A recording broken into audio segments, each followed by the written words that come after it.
No niin, se on pelipäivä tänään ja tällä kertaa satun olemaan Mikkelissä ja täällä oli peli sitten käynnissä ja päätin lähteä katsomaan ja sattumalta on sitten sama ottelu kuin viime kaudella, mitä kävin Mikkelissä katsomassa, eli vastassa on Lukko.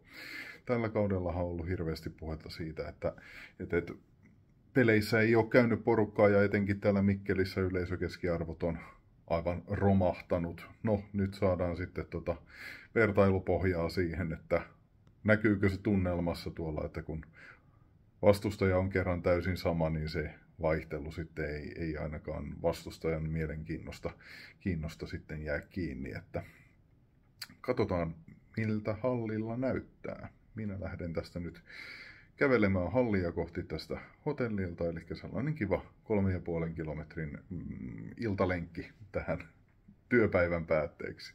Katsellaan hallilla. No niin, sen verran tarkistelin tuossa vielä tilastoja, että viime vuonna tässä ottelussa, kun kävin katsomassa, niin oli 3200 katsojaa ja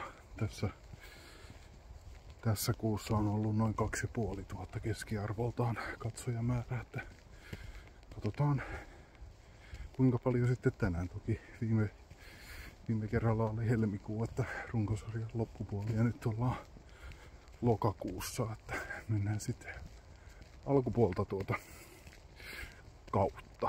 Katsotaan miltä näyttää.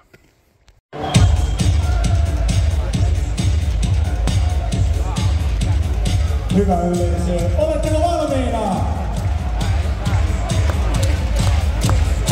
Tässä ei tuleva kotijoukkue, Mikkelin Jukuri. Let's start the game!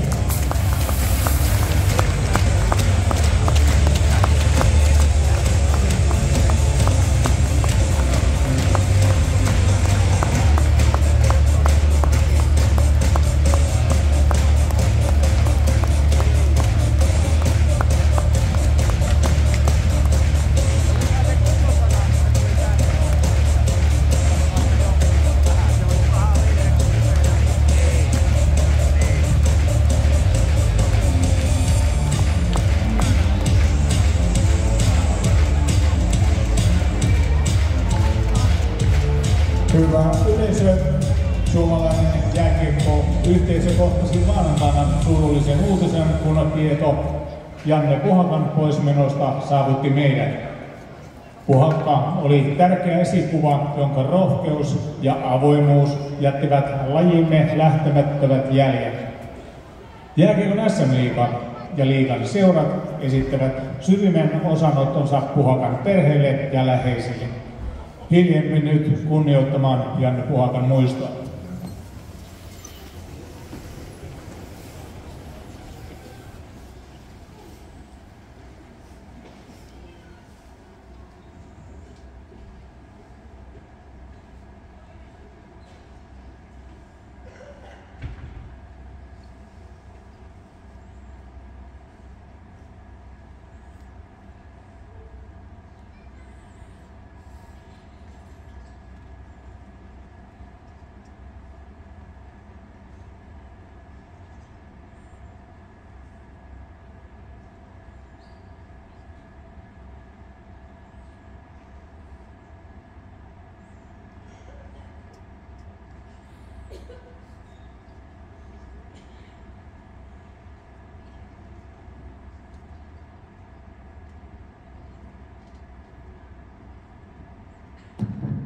Kiitos.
No niin, takaisin hotellilla ja historiallinen vääryys korjattu, kuten näkyy, niin nyt sain Jukureiden kaulaliinan, jota ei viimeksi saanut, koska silloin elettiin ihan erilaista aikaa Mikkelin jääkiekko-historiassa kuin nyt, eli silloin oli kaikki myyty loppuun ja en saanut silloin ostettua, niin nyt piti sitten hankkia tämä.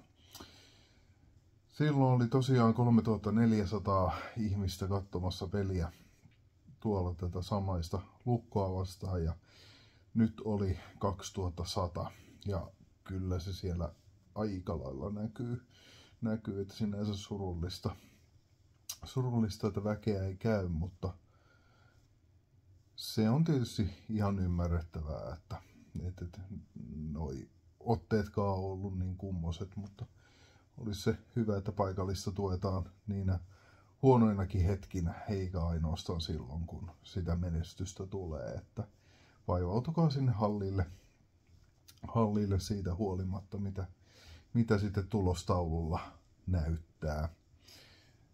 Mun mielestä siellä on aina mukava käydä katsomassa peliä ja aistimassa vähän tunnelmaa, näkemässä ihmisiä. Että tänäänhän peli loppui niin, että Jukurit voitti jatkoajan ja rangaistuslaukausten jälkeen 4-3 ja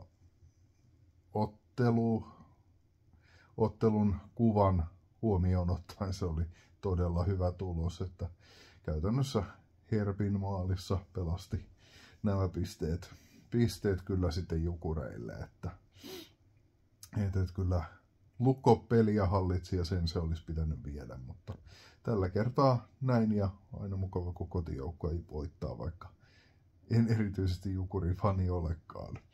Mutta näihin kuviin ja näihin tunnelmiin ei muuta kuin kiitos, jos jaksoit tänne asti katsoa. Ja vielä sen verran ajattelin tähän lisätä lisähuomautuksena, että siis Jukurien kannattaja päätyi, niin sehän kannatti kyllä todella hyvin omia ja niin harvoina hetkinä kun Jukurit hyökkäyspäähän pääsi, niin kyllä siellä muukin halli sitten välillä aina syttyi mukaan, että siitä kyllä pisteet kotiyleisölle, mutta käykää enemmän katsomassa pelejä, ei muuta.